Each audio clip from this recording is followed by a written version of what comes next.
50,000 रुपए लगा के शुरू करो बिजनेस चिप्स और नमकीन का, और भाई घर बैठे लाखों रुपए कमाओ। यार ये चिप्स और नमकीन का बिजनेस एक ऐसा बिजनेस है ना जिसमें प्रॉफिट मार्जिन बहुत ज्यादा है और इन्वेस्टमेंट केवल थोड़ा सा है, और ना तो कोई बहुत ज्यादा रॉ मटेरियल इसमें लगता है। जो बेसिक रॉ मटेरियल है उसी से आप इसको स्टार्ट कर सकते हैं, और ना कोई हैवी मशीनरी लगनी है। तो भाई आज के इस एपिसोड में हम लोग डिटेल में जानेंगे कि कैसे चिप्स और नमकीन का बिजनेस स्टार्ट किया जाता है और लेज और अंकल चिप्स के बराबर अपना खुद का बड़ा ब्रांड खड़ा किया जा सकता है। तो नमस्कार दोस्तों, मैं रोहित जैन, आप सबका दोस्त और इस शो का होस्ट। आप सभी लोगों का स्वागत करता हूँ सीखो के official show small business idea में, जिसमें आज के एपिसोड में मैं आपको स्टेप बाय स्टेप बताने वाला हूं कि कैसे आप नमकीन और चिप्स का अपना खुद का ब्रांड खड़ा कर सकते हैं, इसमें कितना इन्वेस्टमेंट आएगा, कितना प्रॉफिट मार्जिन होगा, और इसके अलावा कौन से ऐसे सरकारी लाइसेंस है जिनकी आपको जरूरत पड़ सकती है इस बिजनेस को रन करने में। तो सबसे पहले हम लोग बात करते हैं इन्वेस्टमेंट की। यार देखो, नमकीन और चिप्स आपको बनाना है, कोई टेक्निकल मशीनें आपको चाहिए नहीं है। भाई एक बड़ी सी कढ़ाई ले लो, एक भट्टी ले लो, उसी में आप रिफाइंड तेल से नमकीन को फ्राई कर सकते हैं और बना सकते हैं। सेम प्रोसेस चिप्स में भी होता है कि भाई उसी कढ़ाई में आप आलू को किस लो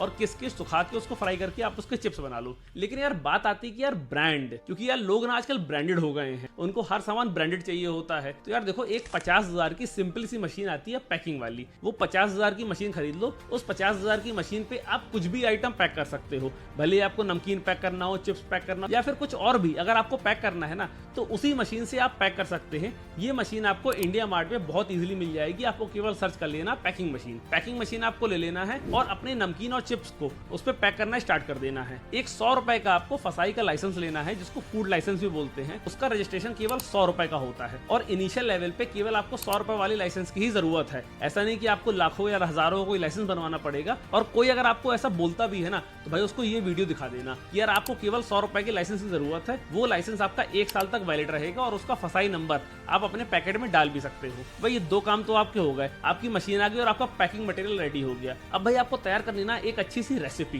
क्योंकि यार देखो खाने पीने वाला आइटम है, इस पे स्वाद बहुत मैटर करता है। यार चिप्स आपके अच्छे होंगे, नमकीन आपके अच्छे होंगे, तो ऑब्वियस सी बात है कि हर कोई आपका ब्रांड मांग के खाएगा। तो कुल मिला के आपको कोशिश करनी है कि आपकी क्वालिटी बहुत अच्छी होनी चाहिए, आपका टेस्ट बहुत अच्छा होना चाहिए, क्योंकि अभी आप लोकल लेवल पे स्टार्ट कर रहे हो। तो अगर आपको बहुत बड़ा अपना ब्रांड बनाना है ना, तो अभी आप उनसे कंपेयर मत करो जो 30 रुपए के पैकेट में 10 ग्राम चिप्स देते हैं और बाकी हवा भर देते हैं। अभी तो आप भर भर के माल दो, भर भर की क्वालिटी दो। जब एक बार आपका ब्रांड बन जाएगा, फिर जैसे आपको धंधा अपना चलाना वैसे आप चलाओ, जैसे आपको बेचना है वैसे बेचो। लेकिन अभी स्टार्टिंग में आपको ध्यान देना है पूरा क्वालिटी पे। अब यार देखो, आपने पूरी अपनी क्वालिटी मेंटेन कर ली है, आपने अपना ब्रांड भी बना लिया, आपने अपना पैकेट भी बना लिया है, लेकिन यार अब समस्या आ रही कि आपका माल बिक नहीं रहा है। मैं आपको बताऊंगा एक ऐसी मार्केटिंग स्ट्रेटजी जिससे आपका माल दौड़ के बिकने लगेगा। दुकानदार आपके घर आ जाएगा माल लेने के लिए, आपको देने भी नहीं जाना पड़ेगा। देखो, सबसे अच्छी मार्केटिंग स्ट्रेटजी होती है कि अपने माल के साथ आप क्या फ्री बांट सकते हो। देखो, बहुत सारी चिप्स और नमकीन कंपनीज क्या कर रही हैं, 5 रुपए का पैकेट बनाती हैं। अब जो 5 रुपए का पैकेट है, उसकी जो कॉस्ट होती है ना, वो 50 पैसे 75 पैसे के आसपास होती है, और 50 पैसे आप उसकी पैकिंग कॉस्ट मान लो, यानी कि 1.25 रुपए के आसपास आपका पूरा पैकेट रेडी हो जाता है। 10-20 पैसे का लोग मार्जिन रख लेते हैं और बाकी रिटेलर को पूरा दे देते हैं। लेकिन अब आपको इसमें ध्यान देना है कंज्यूमर का। भाई बच्चों के लिए ना एक छोटा सा खिलौना इसमें डाल दो, और वो खिलौना ना थोड़ा सा बड़ा होना चाहिए, और सबसे बड़ी चीज यूनिक होना चाहिए, यानी कि अलग अलग तरीके के खिलौने अलग अलग पैकेट में आप भाई डाल दो। इसके बाद आप देखो यार, अगर बच्चों ने वो पैकेट खरीद लिया ना, तो एक बार अगर उनको खिलौने का चस्का लग गया, उसके बाद वो दुकान में चले जाए, चाहे लेस टंगा हो, चाहे फेस टंगा हो, चाहे कुछ भी टंगा हो, भाई वो सिर्फ आपका ब्रांड खरीदेंगे, क्योंकि उसके अंदर क्या मटेरियल निकल रहा है ना, उससे उन लोगों को कोई फर्क नहीं पड़ता है। उनको फर्क पड़ता है अपने खिलौने से।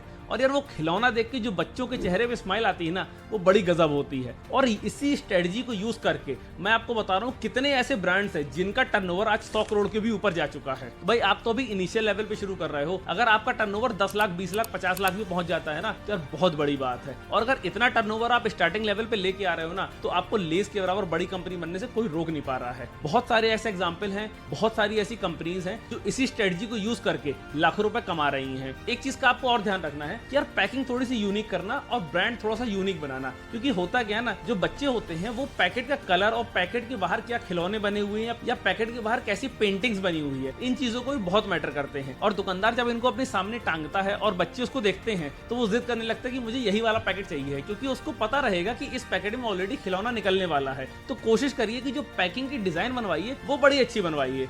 जितनी अच्छी पैकिंग की डिजाइन होगी, उतने ज्यादा चांसेस होंगे आपका माल बिकने के। एक प्लस पॉइंट आपके साथ और रहेगा लगेगा कि जो बड़ी कंपनीज है ना, बड़ी कंपनीज रिटेलर को बहुत कम मार्जिन देती हैं, क्योंकि बड़ी कंपनीज को पता है कि भाई हमारा माल तो हमारे ब्रांड के नेम से ही बिक रहा है, मैं रिटेलर को पैसा क्यों दूं। तो भाई आपको क्या करना है ना, आपको मैक्सिमम मार्जिन रखना है रिटेलर के पास। भले ही आप 2 महीने 3 महीने 4 महीने नो प्रॉफिट नो लॉस में अपना आइटम बेच लो, लेकिन रिटेलर को दबा के पैसा बनना चाहिए। और जब रिटेलर पैसा बनाएगा ना, तो लॉन्ग रन में आप भी पैसा बनाओगे। आपको रिटेलर से सिर्फ एक बात करनी है कि भाई मैं आपको मार्जिन तो बहुत ज्यादा दे रहा हूं, लेकिन मेरी एक शर्त है कि आप मेरा पैकेट अपनी दुकान की फ्रंट में टांगोगे। भाई दुकान की जब फ्रंट में कोई पैकेट टंगेंगे ना, कोई ब्रांड टंगेगा, और जब लाइन से 10 दुकानों में वही ब्रांड टंगा होगा ना, तो मैं आपको बता रहा हूं कि यार बच्चे जरूर उसको देखेंगे और उसकी तरफ अट्रैक्ट होंगे। और रिटेलर जब उनको ये भी बताएगा कि बेटा इसके अंदर एक खिलौना भी निकलने वाला है आपके लिए, फिर तो यार भाई बच्चे उसको लेने से रोक ही नहीं सकते अपने आप को।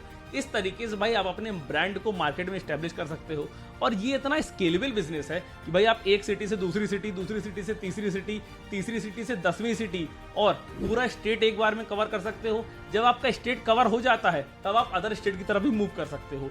यानी कि इस बिजनेस को कितना भी आप चाहो उतना स्केल कर सकते हो, जितनी आपकी कैपेसिटी हो। और लास्ट में अगर मैं आपको बता दूं कि प्रॉफिट मार्जिन, तो भाई देखो ये खाने पीने वाला आइटम है, खाने पीने वाले आइटम में दुगने से ज्यादा का प्रॉफिट होता है। अगर विश्वास नहीं हो रहा है, एक बार इस बिजनेस को करके देख लेना, और इससे जो मोटी कमाई आए केवल उसको गिनने की तैयारी कर लेना। तो भाई ये बिजनेस आइडिया आपको कैसा लगा है, अपना वैल्यूएबल फीडबैक जरूर दीजिए। और दोस्तों मैं जल्द मिलूंगा आपसे नए एपिसोड में एक नए बिजनेस आइडिया के साथ, क्योंकि जब धंधा करेगा ना इंडिया, तभी तो बढ़ेगा इंडिया। जय हिंद, जय फाइनेंस।